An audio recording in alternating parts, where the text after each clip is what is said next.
రంగారెడ్డి జిల్లాలో జరిగిన ఘోర రోడ్డు ప్రమాదం 19 కుటుంబాలలో కన్నీరు పెట్టించింది.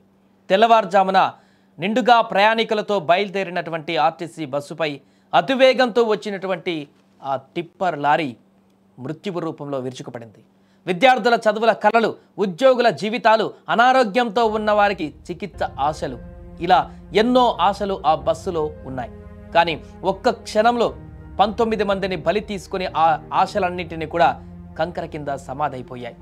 ప్రమాదం జరిగిన తీరు చూస్తే గుండె తరుక్కుపోతుంది. టిప్పర్ బస్సును ఢీ కొట్టడమే కాకుండా ఒక్కసారిగా దానిపైన బోల్తా పడింది. టన్నుల కొద్దీ కంకర ఆ ప్రయాణికుల పైన పడింది. దీంతో ఆ కంకర కిందే సమాధిగా మారిపోయారు చాలా మంది. ఊపిరి పీల్చుకునేటువంటి అవకాశం ఇవ్వకుండా క్షణాల్లో అంతా అయిపోయింది. కంకర లోడు కింద నలిగిపోయి ఊపిరాడక విలవిలలాడి నిండు ప్రాణాలక్కడ కోల్పోయారు. ఈ దుర్ఘటనలో మరణించిన ప్రతి ఒక్కరిది కూడా ఒక్కొక్క కన్నీటి గాథ. తాండూరుకు చెందిన వెంకటమ్మ, ప్రసాద్ దంపతుల కథ ఇప్పుడు అందరినీ కదిలించింది. హైదరాబాద్ నగరంలో సాఫ్ట్వేర్ కంపెనీలో భర్త, సూపర్ మార్కెట్లో భార్య ఉద్యోగం చేస్తున్నారు. సెలవుల కోసం సొంతూరు వచ్చారు. తిరిగి హైదరాబాద్ వెళ్లేందుకు సోమవారం తెల్లవారుజామున 3:30 రైలు టికెట్ బుక్ చేసుకున్నారు. చివరి నిమిషంలో ప్రసాద్ ఒక్కరే రైలెక్కి వెళ్లారు. కానీ వెంకటమ్మ మాత్రం ఆర్టీసీ బస్ ఎక్కి బస్సులో ప్రయాణం అవుదామని డిసైడ్ అయి బస్ ఎక్కారు. మీర్జాగూడ వద్ద జరిగినటువంటి ఈ ప్రమాదంలో ఆమె మృత్యు ఒడిలోకి చేరుకున్నారు. ఒక్క రైలు టికెట్ ప్రసాద్ ప్రాణాన్ని నిలిపింది.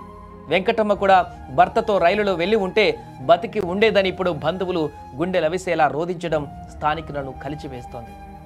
ఇలా చదువుల కోసం నగరం వైపు వెళ్తున్న యువతీ యువకులు, పనుల కోసం పట్నం చేరే చిరుద్యోగులు, చికిత్స కోసం పరుగులు తీసిన నిరుపేదలు, అందరి జీవితాలను ఆ కంకర లారీ ఛిద్రం చేసింది.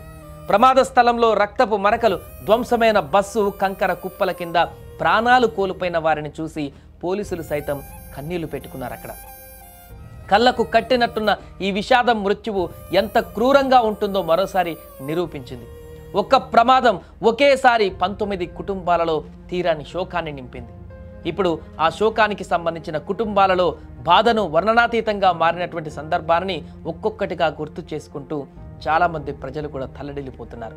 2 తెలుగు రాష్ట్రాల వ్యాప్తంగా కూడా ఈ యొక్క భారీ ప్రమాదం పెను విపత్తు లాగా మారిపోయింది. ఆ యొక్క కుటుంబాలలో నెలకొన్నటువంటి తీవ్ర విషాదాన్ని గురించి తెలుసుకొని వారు కూడా ఆవేదనకు గురవుతున్నటువంటి పరిస్థితి నెలకొంది. ఒక కుటుంబంలో 3 బిడ్డలు, ఇంకో కుటుంబంలో తల్లిదండ్రులు, ఇంకో కుటుంబంలో పిల్లలను కోల్పోయి పూర్తిగా చిన్నాభిన్నంగా మారిపోయాయి ఆ కుటుంబాల పరిస్థితి. ఈ యొక్క ప్రమాదం ఒక్కొక్క కుటుంబంలో ఒక్కొక్క పరిస్థితి. ఒకరు రైలు మిస్ అయ్యి బస్సులో ప్రయాణం, ఇంకొకరు నైట్ వెళ్లాల్సింది పొద్దున ప్రయాణం, ఇంకొకరు హాస్పిటల్కి వెళ్దామని ప్రయాణం, కాలేజీలకు వెళ్ళేటువంటి ప్రయాణం. ఒక్కొక్కరు ఒక్కొక్క పరిస్థితులలో ఆ యొక్క బస్సులో ప్రయాణాన్ని కొనసాగించారు. కానీ ఆ బస్సు ప్రయాణమే వారికి చివరి ప్రయాణం అవుతుందని కూడా ఎవరు ఊహించలేదు.